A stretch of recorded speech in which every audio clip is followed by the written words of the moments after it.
আসসালামু আলাইকুম। শতকরার এই পর্বে থাকবে একই নিয়মের 5টি অঙ্ক যা বিভিন্ন চাকরির পরীক্ষা আসছে। এখানে অনেক চাকরির পরীক্ষা আসছে যেগুলো প্রতিটা প্রশ্নের সামনে এভাবে লেখা আছে। 1 নম্বর দেওয়া আছে চিনির মূল্য 20% কমলো। তার মানে আগে 100 টাকায় যে চিনি পেতাম এখন 80 টাকায় সেই চিনি পাবো। তা আগে আমাদের 100 টাকা খরচ করতে হলেও এখন কিন্তু আর 100 টাকা খরচ করা লাগে না। এখন কত টাকা খরচ করা লাগে? 80 টাকা। হ্যাঁ, 80 টাকার চিনি হলেই আমাদের হয়ে যাবে। কিন্তু চিনির ব্যবহার 20% বৃদ্ধি পেল। এখন এই আগে 100 টাকায় যে চিনি পেতাম এখন সেটা 80 টাকায় সেই চিনি পাবো। তাহলে চিনির ব্যবহার ঠিকই আছে, কিন্তু এখন 20% বাড়াতে হবে। কোনটার? এই 80 টাকার। তাহলে 20% মানে 20/100। 0 0 কেটে দিলাম, এই 0 0 কেটে দিলে 8 দ্বিগুণে 16। তাহলে 16 টাকা বাড়াতে হবে। তাহলে আছে কত? 80। এই 80-র সাথে যোগ হয়ে যাবে 16, কত? 96 টাকা।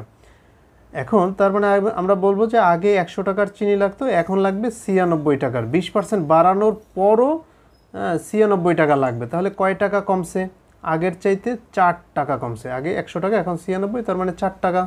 তাহলে 100 টাকায় যেহেতু 4 টাকা বেঁচে যাচ্ছে, তার মানে 4%। হ্যাঁ, 4% কমলো। তাহলে বলতে পারবো এতে চিনি বাবদ ব্যয় শতকরা কত বাড়লো বা কমলো। তার মানে কিন্তু কমলো। কত কমলো? 4%। 2 নম্বর আছে দুইটি ক্রমিক সার 20% এবং 15%। 20% আর 15%। এখন এককালীন কত ছাড়ের সমান? এখন একটা পণ্যের দাম ধরলাম 100 টাকা। এই 100-র উপরে প্রথমে দেব 20% ছাড়, পরে দেব 15% ছাড়। তাহলে 100-র যদি 20% ছাড় দেওয়া হয়, 20% মানে 20/100। 0 0 কেটে দিলাম, এই 0 0 কেটে দিলাম, 10 দুগুণে 20। তাহলে এই 100 টাকায় 20% ছাড় মানে 20 টাকা ছাড়। এখন আছে কত? 20 টাকা ছাড় দিলে আছে এই 80 টাকা। এই 80 টাকার উপর আবার 15% ছাড় দিব।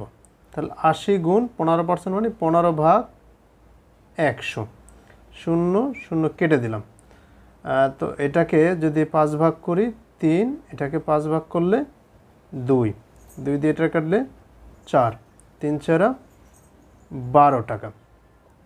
তো এইখানে তাহলে 80 টাকায় যদি 15% ছাড় দিই, ছাড় দেওয়া হয়েছে কত?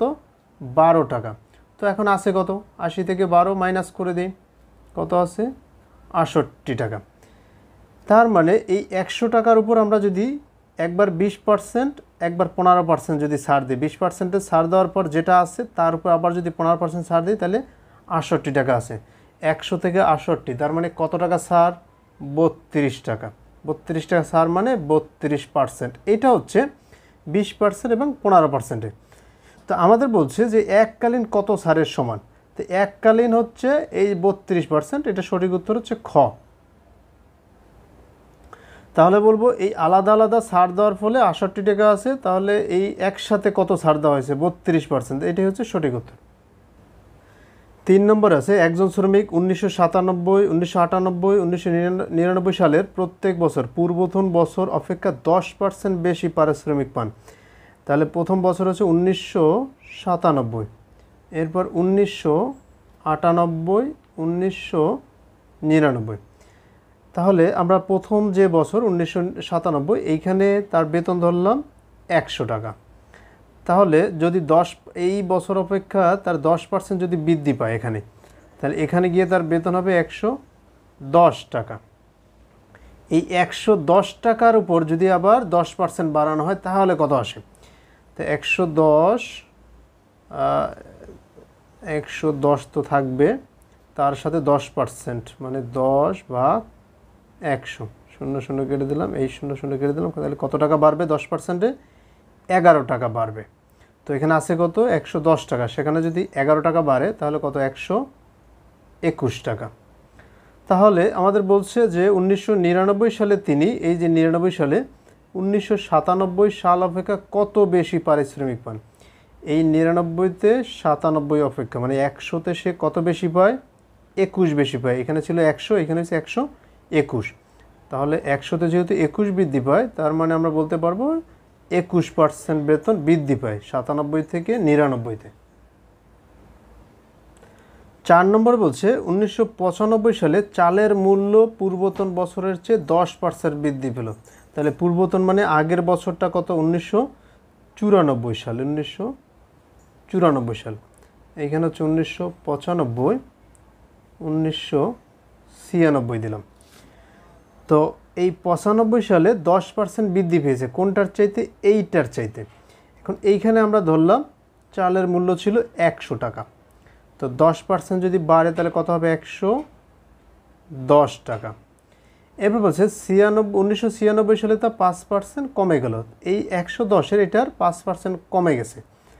তো 110 টাকা ছিল, মাইনাস হয়ে যাবে 110-এর 5%, 5/100। তো এই 0 0 কেটে দিলাম, 5 দিয়ে এটা ভাগ করলে 2, আর 2 দিয়ে যদি এটার ভাগ করি তাহলে 5.5। তো এখন আমরা 5.5 যদি এটা বিয়োগ করি তাহলে 104.5 আসবে। এইখানে কত ছিল? 104.5।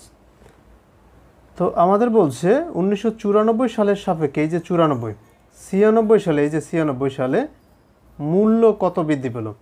এই 94-তে ছিল 100, সেখান থেকে 96-তে হচ্ছে 104.5। তাহলে বাড়ছে কত? 100 টাকায়। 100 টাকায় বাড়ছে 4.5 টাকা। তার মানে আমরা বলতে পারবো এই 4.5% বৃদ্ধি পেয়েছে 94 থেকে 96-তে। এই 4.5 আছে ক নম্বরে, একদম সহজভাবে করা যায়। 5 নম্বর আছে কোনো কারখানায় কর্মীদের জন প্রতি দৈনিক মজুরি ছিল 100 টাকা। কত টাকা? 100 টাকা। মন্দার কারণে তাদের দৈনিক মজুরি 50% কমানো হয়েছিল। মানে 100 টাকায় 50 টাকা কমানো হয়েছিল। কারণ 50% বলতে আমরা জানি যে 100 টাকায় 50 টাকা, বেতনই ছিল 100 টাকা, 50% কমানো, তার মানে 50 টাকা কমাই দিছে। 50 টাকা কমাই দিছে, তার মানে এখন বেতন কত? এখন বেতন হচ্ছে 50 টাকা। এটা হচ্ছে এখন বেতন। ওকে, এরপর বলছে সম্প্রতি দৈনিক মজুরি 60% বাড়ানো হয়েছে। এই 50 টাকা এখন যে মজুরি সেইটার উপর 60% বাড়ানো হয়েছে। তাই 50 এর সাথে যোগ হয়ে যাবে 50-এর 60%। তাই 50 × 60% মানে 60/100।